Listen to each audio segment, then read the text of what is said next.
샬롬. 오늘 2021년 4월 5일 오늘 저녁 시간을 맞이하면서 함께 주삼 교제를 가지고 말씀의 은혜를 함께 나누게 되었습니다. 어제는 우리들이 가장 큰 기독교의 절기인 부활주의를 함께 맞이했었고, 또 부활주의를 통해서 예수님의 십자가 죽으심과 부활의 의미를 새롭게 조명하고, 또 말씀을 통해서 우리 앞으로의 신앙생활에 대한 많은 또 깨달음과 또 교훈들을 함께 받았으리라고 믿습니다.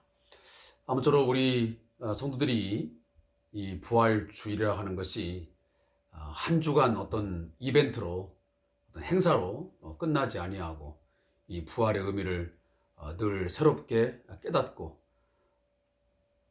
어찌 보면 매 주일 예배가 바로 부활 주일과도 같습니다. 왜냐하면 그 주일 예배는 예수님이 십자가에 못 박혀 죽으시고 3일 만에 부활하신 바로 부활의 그 날을 우리가 주일로 정하여 주의 날로 지키고 있기 때문에 그렇습니다. 아무쪼록 오늘도 믿음 안에서 우리 함께 영광의 주님, 또 부활의 주님을 늘 우리 기억하고, 또 그의 말씀에 순종하는 삶을 살고자 하는 그런 결단과 결심이 있어지기를 소원합니다. 오늘은 주삼교재 164페이지를 우리 함께 참고하시면서 오늘 말씀을 함께 나누겠습니다. 먼저 찬송가 531장을 우리 다 같이 찾아서 드리겠습니다. 531장.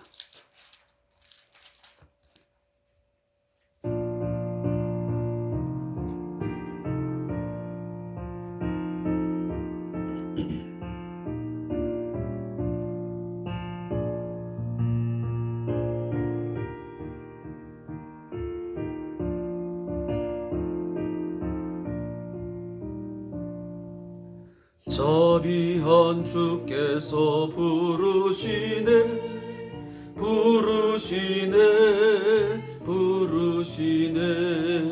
사랑의 햇빛을 왜 안 받고 점점 더 멀리 가나. 지금 오라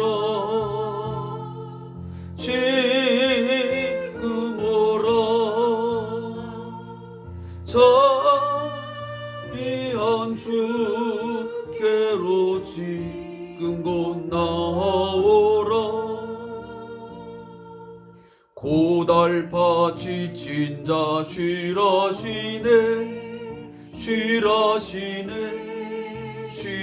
하네.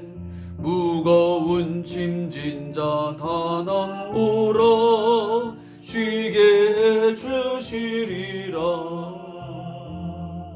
지금 오라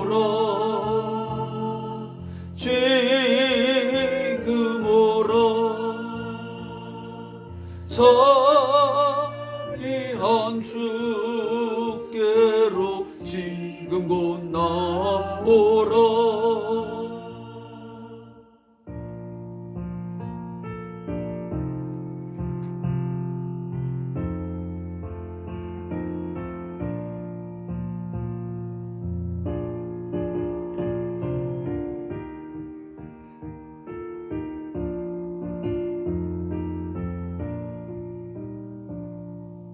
주께서 지금도 기다리네.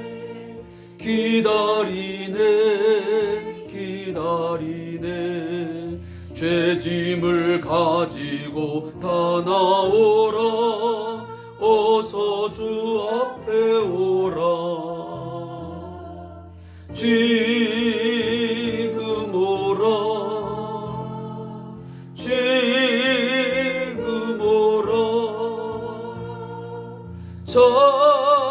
자비한 주께로 지금 지금 곧 나오라. 주님의 소리를 들어보라. 들어보라. 들어보라. 그 이름 믿는 자 복받으리. 어서 곧 일어나라. 지금 오라. 지금 오라.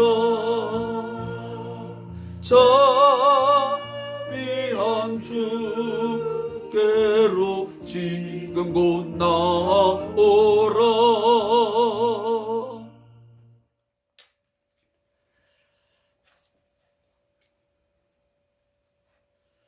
오늘 함께 묵상할 말씀은 사무엘상 2장 18절부터 26절까지의 말씀을 함께 묵상하겠습니다.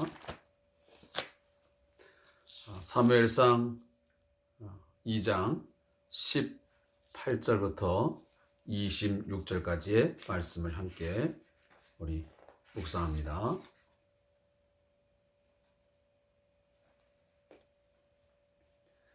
구약성경 410페이지에 기록되어 있습니다.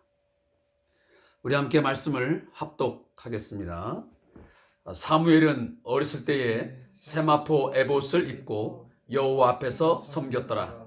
그의 어머니가 매년 드리는 제사를 드리러 그의 남편과 함께 올라갈 때마다 작은 겉옷을 지어다가 그에게 주었더니 엘리가 엘가나와 그의 아내에게 축복하여 이르되 여호와께서 이 여인으로 말미암아 내게 다른 후사를 주사 이가 여호와께 간구하여 얻어 바친 아들을 대신하게 하시기를 원하노라 하였더니 그들이 자기 집으로 돌아가매 여호와께서 한나를 돌보시사 그로 하여금 임신하여 세 아들과 두 딸을 낳게 하셨고 아이 사무엘은 여호와 앞에서 자라니라. 엘리가 매우 늙었더니 그의 아들들이 온 이스라엘에게 행한 모든 일과 회막문에서 수종드는 여인들과 동침하였음을 듣고 그들에게 이르되 너희가 어찌하여 이런 일을 하느냐. 내가 너희의 악행을 이 모든 백성에게서 듣노라. 내 아들들아 그리하지 말라. 내게 들리는 소문이 좋지 아니하니라. 너희가 여호와의 백성으로 범죄하게 하는도다. 사람이 사람에게 범죄하면 하나님이 심판하시려니와 만일 사람이 여호와께 범죄하면 누가 그를 위하여 간구하겠느냐 하되 그들이 자기 아버지의 말을 듣지 아니하였으니 이는 여호와께서 그들을 죽이기로 뜻하셨음이더라. 아이 사무엘이 점점 자라매 여호와와 사람들에게 은총을 더욱 받더라. 아멘. 오늘 함께 읽은 사무엘상 2장 18절부터 26절의 말씀의 제목은 제사장으로 준비되는 사무엘과 엘리 아들들의 타락이라는 제목입니다. 오늘 말씀을 우리 함께 나누기 전에 우리 토요일과 또 주일에 있었던 말씀을 제가 잠깐만 한 2, 3분에 걸쳐서 이야기를 나누고 지나가도록 하겠습니다. 우리가 이미 고난주간을 지냈고 또 부활주일을 지냈습니다. 그 고난주간의 거의 정점이라고 하는 이제 마지막 날이라고 하는 우리 토요일 날 마태복음 27장 45절부터 56절의 말씀을 통해서 어찌하여 나를 버리셨나이까 라는 제목이었습니다. 여러분 잘 아는 예수님은 십자가상에서 7마디의 말씀을 하십니다. 그래서 우리가 보통 십자가상 가상 7언 이렇게 말씀을 합니다. 십자가상에서 7마디의 말씀하셨다라고 하는데 그 중에 말씀의 한 부분이 바로 엘리 엘리 라마 사박단이라고 하는 나의 하나님 어찌하여 나를 버리셨나이까 라고 하는 예수님의 절규, 예수님의 마지막 외침을 우리가 함께 묵상을 했습니다. 어떤 사람들은 왜 이러한 외침을 예수님이 하셨느냐라고 말씀하시는지는 모르겠지만 이것은 바로 우리 인간들이 겪어야 될 죄에 대한 심판, 죄에 대한 하나님의 진노의 어떤 그 심판을 예수님이 친히 감당하심을 통해서 하나님께로부터 죄인의 어떤 버림받음, 하나님과의 어떤 떠남, 이런 것들을 예수님이 친히 지금 겪고 계시는 것입니다. 예수님은 이미 유월절 만찬을 나눌 때에 제자들에게 이렇게 말씀하셨습니다. 이 잔은, 또 이 떡은, 이 말씀을 하시면서 특히 잔을 나눌 때에 이 잔이라고 하는 것은 결국은 어떤 고난의 잔, 어떤 진노의 잔, 저주의 심판의 잔이라고 하는 그런 의미를 이미 말씀하셨습니다. 그러니까 죄인들이 하나님께로부터 죄에 대해서 심판하심으로 그 당해야 될 그 하나님께로부터의 버림받음, 유기, 좀 어려운 말로 말하면 우리 유기라 그러는데 그 버림당함을 예수님이 친히 몸으로 지금 체감하고 있는 것입니다. 그 말씀하신 것을 친히 지금 감당을 하고 있는 것이죠. 그래서 예수님은 이처럼 나의 하나님 나를 어찌하여 나를 버리셨나이까 라는 그 외침은 결국은 죄인들이 하나님께로부터의 죄에 대한 진노를 받음으로 그 버림받음을 대신하고 있는 것입니다. 이러한 것들을 우리가 좀 마음에 기억하시면서 내가 당해야 될 그 고난, 내가 죄인으로서 마땅히 져야 될, 마셔야 될 그 진노의 잔, 그 심판의 잔을 예수님이 나를 대신하여 받으셨구나 라는 것을 생각할 때에 여러분들이 다시 한번 예수님의 그 희생, 그 예수님의 나를 위한 버림받음, 죄에 대한 심판받음, 이런 데서 감사할 수 있기를 제가 부탁의 말씀을 드리고요. 또 주일날 함께 묵상할 말씀, 요한복음 20장 19절부터 29절의 말씀은 부활하신 예수님이 엠마오로 내려가는 두 제자를 만나시면서 이루어지는 대화의 내용입니다. 그 중에 제목은 보지 못하고 믿는 자라고 하는 제목이었습니다. 이 이야기는 왜 나왔냐면 예수님께서 이 도마가 그 예수님이 나타나실 때에 내가 옆구리를 내가 만져보지 아니하고 그리고 당신의 그 못자국을 내가 만져보지 아니하면 내가 믿지 않겠습니다 라고 예수님한테 말씀을 하시니까 예수님이 이렇게 말씀하십니다. 네 손가락을 이리 내밀어 내 손을 보고 내 손을 내밀어 내 옆구리에 넣어보라. 그리하여 믿음 없는 자가 되지 말고 믿는 자가 되라 라고 말씀하십니다. 예수님은 도마가 만져보지 못하여 믿음 없는 자가 되는 것보다는 만져보고 부활하신 예수님을 믿는 자가 되는 것이 훨씬 더 귀하고 소중했기 때문에 친히 예수님은 자신의 몸을 만져볼 것을 허락하셨습니다. 그리고 나서 예수님은 한마디 마지막 말씀을 도마에게 던지십니다. 뭐라고? 너는 나를 본고로 믿느냐? 보지 못하고 믿는 자들은 복되도다. 보고 믿는 것도 물론 중요하지만 그것 또한 좋은 거지만 더 좋고 더 복된 것은 만져보지 않아도 예수님의 그 손에 박힌 못자국, 옆구리에 찔린 그 창자국을 만져보지 않아도 부활하신 그 예수님을 믿는 자가 복되다 라고 예수님이 친히 말씀하셨습니다. 오늘 저와 우리 성도님들, 우리는 예수님을 만져본 적 없습니다.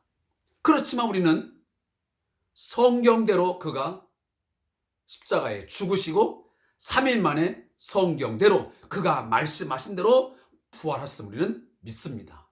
말씀을 믿는 것입니다. 만져보고 경험하고 우리가 어떤 오감을 통해서 느껴서 믿는 게 아니고 우리는 말씀을 믿는 것입니다. 하나님의 말씀을 믿는 것이죠. 오늘도 그 말씀을 붙들고 우리는 살아가고 있는 것입니다. 따라서 저와 여러분은 도마보다 훨씬 더 복이 있는 자들로 믿습니다. 여러분의 믿음이 귀한 믿음 되는 줄 알고 이 믿음을 잘 간직하고 말씀에 순종하는 삶을 살아가기 바랍니다. 자, 그리고 이처럼 3월 27일까지의 진행했던 그 사무엘상을 잠시 일주일 동안 이렇게 고난주간 때문에 다른 것으로 우리가 채워나갔습니다. 자, 그리고 오늘 4월 5일 부활주일 다음 날인 오늘 또다시 사무엘상을 우리 함께 묵상하게 되었습니다. 자, 일주일이라는 시간이 이제 지났기 때문에 우리 성도님들이 이 사무엘서를 어떻게 이제 기억하고 있는지 잘 모르겠습니다. 그러나 분명한 것은 이 사무엘서는 사사기와 그리고 룻기를 넘어서 이제 다윗 왕조를 잇는 가장 가교 역할을 하는 매우 중요한 책이라는 것입니다. 따라서 이제 이 사무엘 상하 이 두 권을 통해서 하나님께서 어떻게 다윗의 왕조를 세워가고 그 다윗의 후손을 통해서 메시아를 출현케 예비하시는가 하는 것들을 이 말씀을 통해서 우리가 보게 되는 것입니다. 제가 거듭 말씀드리지만 성경은 단순히 한 책만 보는 것도 아니고 또 어떤 절만 가지고 우리가 이해할 것은 아닙니다. 우리가 어떤 책을 봐도 전반적인 내용을 큰 틀을 이해하고 하나하나 들어가는 것처럼 사실은 전체적인 숲을 보고 그 다음에 한 그루 한 그루의 나무를 보듯이 똑같은 것입니다. 성경도 전체적인 구약의 메시지, 신약의 메시지를 본 후에 그리고 한 권 한 권을 들어가고 또 그 한 권 한 권들은 또다시 전체를 이해하면서 또 한 장 한 장을 들어갈 때 비로소 이 절의 의미를 올바로 해석할 수가 있습니다. 그렇지 아니하면 우리는 엉뚱한 해석을 가지고 그것이 하나님의 말씀이라고 그렇게 믿고 우리가 잘못된 신앙생활을 할 수밖에 없게 되는 것입니다. 그래서 그렇기 때문에 신학적인 공부가 필요한 것이고 여러분들은 또 그러한 목회자들을 통해서 또 신학교의 교수진을 통해서 말씀을 배워야 할 이유가 거기에 있는 것입니다. 자, 오늘 말씀도 보면 자, 하나님께서 이제 다윗 왕국, 다윗의 왕조를 통하여 이제 메시아를 다시 말해 예수님을 이제 보내셨다고 약속하셨던 것들을 이제 이뤄 나가면서 하나의 과정으로 지금 사무엘이 등장을 하고 있는 것입니다. 그리고 그 바로 어떤 그 백그라운드 하나의 배경으로 뒷모습이 뭐냐면 이 엘리의 아들들의 모습이 나오고 있습니다. 어떻게 보면 이게 어떻게 보면 그 문학적인 아니면 어떤 문해적인 기교죠, 기교. 특히나 어떤 한 인물을 어떤 사건을 강조하기 위해서 그것과는 정반대되는 그리고 그것과는 전혀 다른 색깔을 하나 이렇게 대조해 놓으면서 이 부분을 훨씬 더 강하게 부각을 시키는 것이죠. 오늘 성경 말씀 보면 그 엘리와 그 아들들의 타락상 그것들을 보여주시면서 그것과는 정 반대의 한 측면에서 이 사무엘의 자람, 그 사무엘의 신앙을 같이 대조하면서 말씀을 주고 있습니다. 특히나 오늘 18절부터 26절까지 말씀 보면, 자, 18절도 한번 읽어보십시오. 사무엘은 어렸을 때에 세마포 예봇을 입고 여호와 앞에서 섬겼더라. 그래서 사무엘은 이미 하나님께서 다윗에게 기름 부음을 얻게 하고 그 왕조를 이어가기 위해서 하나의 세례 요한처럼 예수님을 예비했던 그 세례 요한을 세웠던 것처럼 지금 사무엘도 그런 역할을 지금 하고 있지 않습니까? 다윗을 세우기 위한 하나의 앞에서 역할을 하는 거죠. 예비자 역할. 근데 그 역할을 하는 이 사무엘이 여호와 앞에서 섬겼더라 라고 말씀하시고, 또 하나 21절에 가보면 21절에 아이 사무엘은 여호와 앞에서 자라니라 라고 말씀합니다. 그리고 마지막 절 26절에 보면 아이 사무엘이 점점 자라매 여호와와 사람들에게 은총을 더욱 받더라. 자, 이렇게 성경이 18절, 21절, 26절에 중간 이렇게 사무엘을 등장을 시키고, 이 말씀을 그대로 이어가는 게 아니고 중간중간에 어떤 이야기를 담고냐면 바로 엘리와 엘리의 그 아들들의 악행을, 그들의 타락한 그 신앙적인 삶을 중간에 계속 끼워 넣습니다. 이것이 바로 성경의 문해적인 어떤 기교라는 것입니다. 그래서 사무엘이 하나님 앞에서 어떻게 준비되어 가고 그가 하나님의 인도하심에 어떠한 모습으로 믿음으로 순종하시는가를 보여주는 것입니다. 그래서 하나님 앞에 겸손하게 말씀에 순종하는 자는 하나님이 높여주시지만, 그가 비록 제사장과 제사장의 아들들이라고 하는 특별한 존재로서 구별된 자들이지만, 그들이 하나님의 말씀을 저버리고 타락한 삶을 지속해 나갈 때는 결국은 그들도 하나님 앞에서 가차없이 심판을 당하여 비록 지금은 높은 데 있지만 하나님이 낮춰버리는 그러한 메시지가 오늘 본문에 나와 있습니다. 이것은 한나의 기도에서 보면 이미 나타난다고 제가 말씀을 드렸습니다. 그래서 한나의 기도와 여기 나오는 사무엘상 2장에 나오는 이 한나의 기도와 사무엘하 마지막 분 나오는 이 다윗의 기도는 이 사무엘서 전체를 이해하는데 굉장히 핵심적인 내용들을 다 담고 있습니다. 그래서 한나의 기도 보면 여호와는 가난하게도 하시고 부하게도 하시고 낮추기도 하시고 높이기도 하시고, 그리고 빈궁한 자를 거름떠면서 올리사 귀족들과 함께 앉히기도 하지만 또 때로는 가난하게 만들어버리는 그러한 모든 그 높아짐, 낮아짐, 우리의 부함, 가난함, 그 모든 것들이 하나님의 손에 결정된다는 것을 말씀하고 있습니다. 사랑하는 성도 여러분, 따라서 우리는 내가 아무리 애쓰고 내가 노력하고 피 터지게 내가 어떤 권력을 얻기 위해서 내가 재물을 얻기 위해서 노력한다 할지라도 우리들이 하나님의 말씀을 저버리고 하나님을 경외하지 않는 가운데서 하나님의 하나님 되심을 인정하지 않는 가운데서 내 능력 가지고 내 재주 가지고 내 열심 가지고 뭐 해보려고 한다면 하나님은 가차없이 오히려 흩어버리고 그리고 가난하게 만들어버리고 그리고 낮춰버립니다. 그러나 비록 힘들고 어렵지만 말씀 붙들고 하나님을 인정하고 하나님을 경외하면서 최선의 삶을 살아가면 지금은 비록 힘들지만 그것이 때로는 손해보는 것 같지만 그것이 하나하나 쌓여서 결국은 하나님이 높여주시는 것입니다.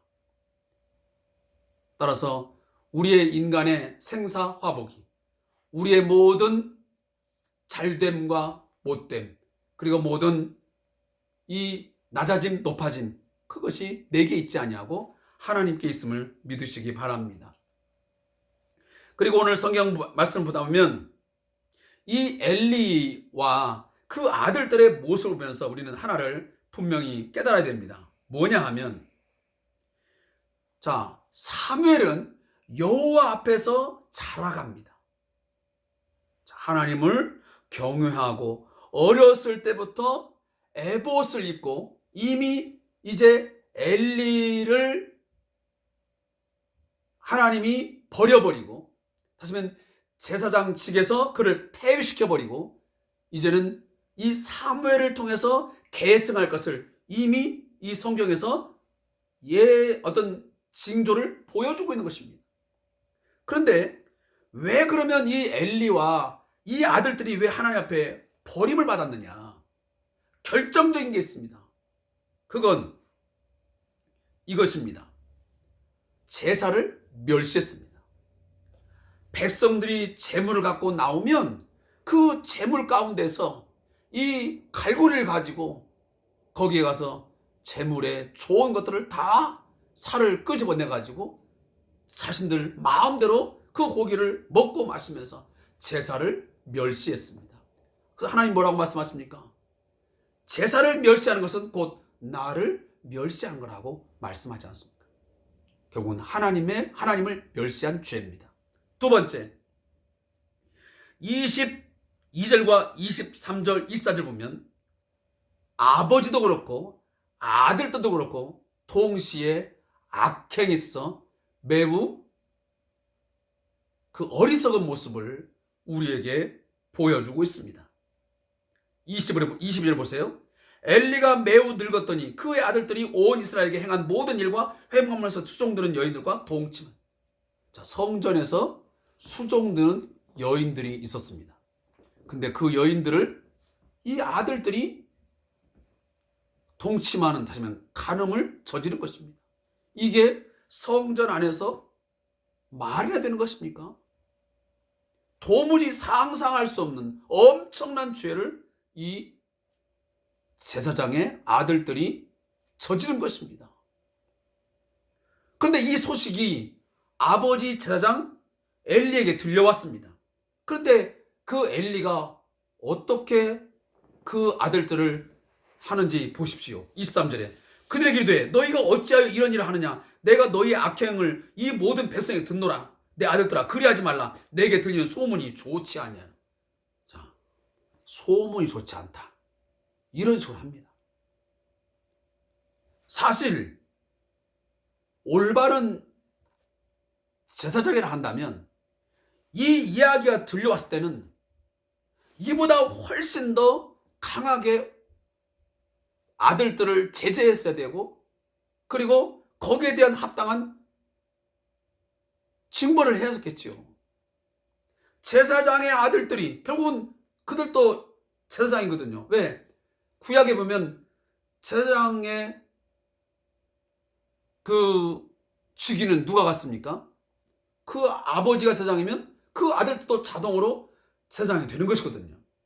그런데 이 제사장 가문이 이토록 엄청난 죄를 저질렀음에도 불구하고 그것이 뭐라고 하냐면, 야, 소문이 안 좋아. 소문이 안 좋으니까 제발 좀 그러지 마라. 이런 정도로 지금 교훈을 하고 징계를 하고 있는 것이죠. 그 정도를 하니까 25절 보니까 그들이 자기 아버지의 말을 듣지 아니하였으니. 자, 아버지가 이 정도니 아들들이야 당연히 말을 듣지 않는 건 당연하겠죠. 자, 저는 이런 것들을 보면서 제가 무슨 생각을 했냐면, 요즘에 우리 한국 사회의 가정교육에 대해서 제가 한번 생각을 해보는 것입니다. 특히 우리 신앙인의 가족들 가운데 과연 부모가 자녀에게 그런 신앙교육, 아니면 어떤 신앙인으로서의 어떤 삶의 교육, 이런 것들이 어떻게 이루어지고 있는가?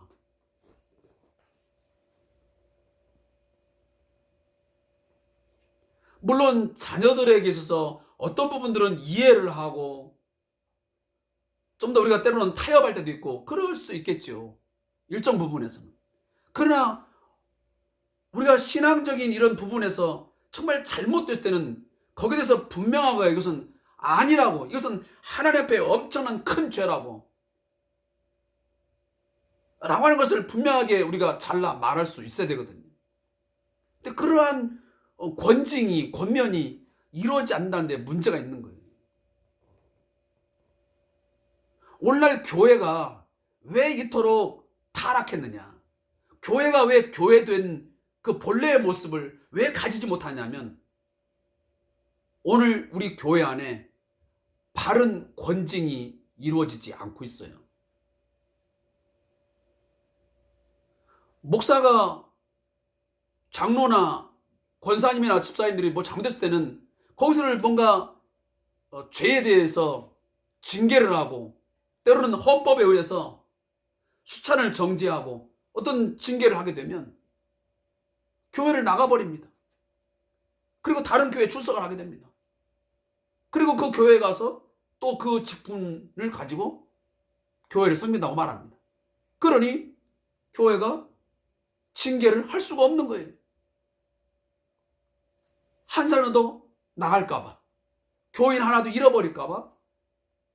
물론 그렇다고 무작정 해야 된다는 그런 얘기는 제가 아닙니다. 그러나 교회가 교회다움을 지켜가는데 그것을 훼손했거나 하나님 말씀을 심히 어겼을 경우에는 거기서 징계를 하고, 또 징계를 받은 그 직분자는 거기에서 겸허하게 받아들이고 회개의 시간을 갖고 다시 그 기간이 지나면 성들에게 진심으로 사과를 하고 또 좀 더 나은 그런 모습으로 보여준 것이 교회가 교회다워지는데 유익하지 않겠습니까?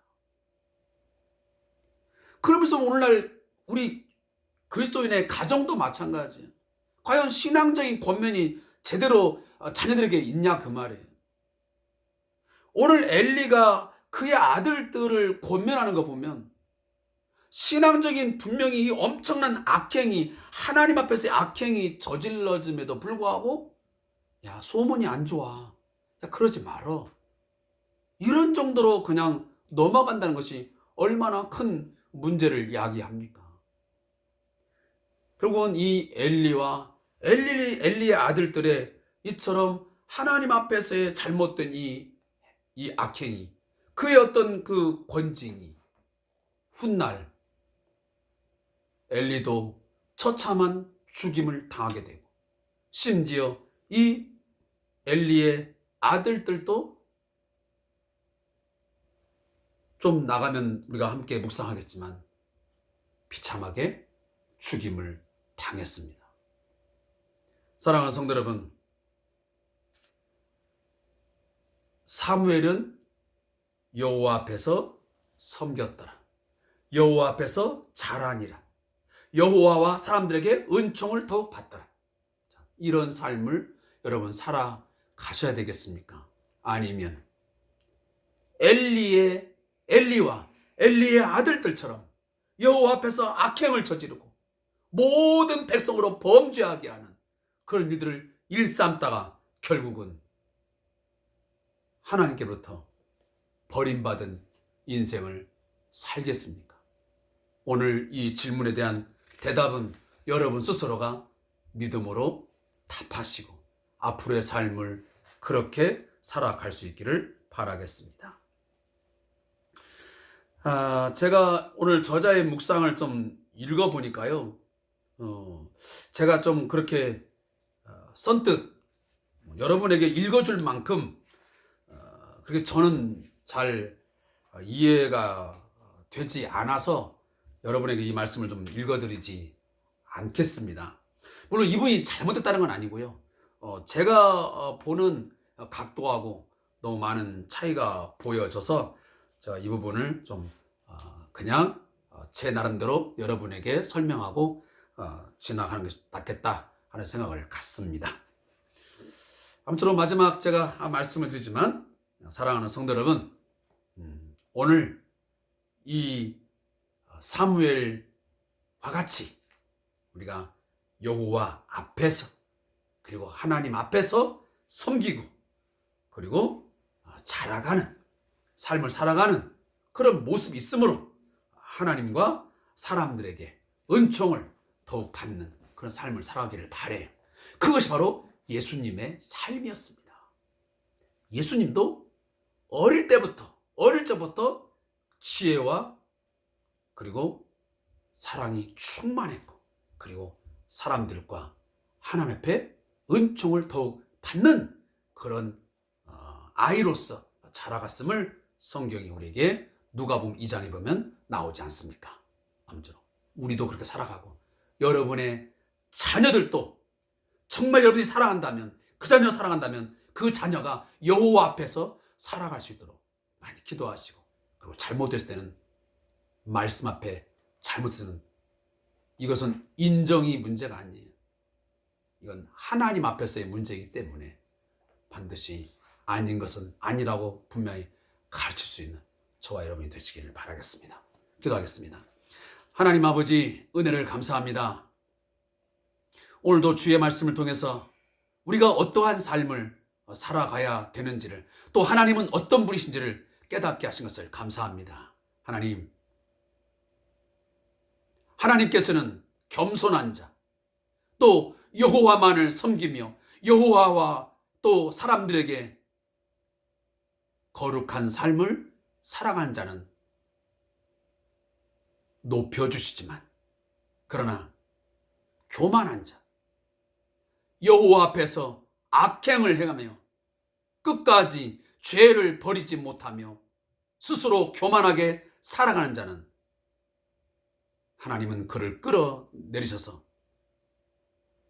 낮추시고 심지어는 그를 버리기까지 하시는 그런 하나님인 것을 우리가 분명하게 깨닫는 이 저녁 되게 해 주시옵소서. 뿐만 아니고 하나님, 우리의 믿음의 자녀들이, 우리 사랑하는 우리 예수 안에서의 온 가족들이 우리 자녀들의 신앙생활 또 신앙교육 믿음으로 주의 말씀 붙들고 바른 길로 양육하고 교훈하고 가르칠 수 있도록 현명한 지혜와 능력을 믿음을 허락해 주시옵소서. 그래서 우리의 모든 자녀들이 어릴 때부터 여호와 앞에서 섬기게 하시고 여호와 앞에서 자라가게 하시고 여호와 앞에서 또한 사람들에게 더욱 은총을 받는 삶을 살아가게 해 주옵소서. 예수님의 이름으로 기도합니다. 아멘.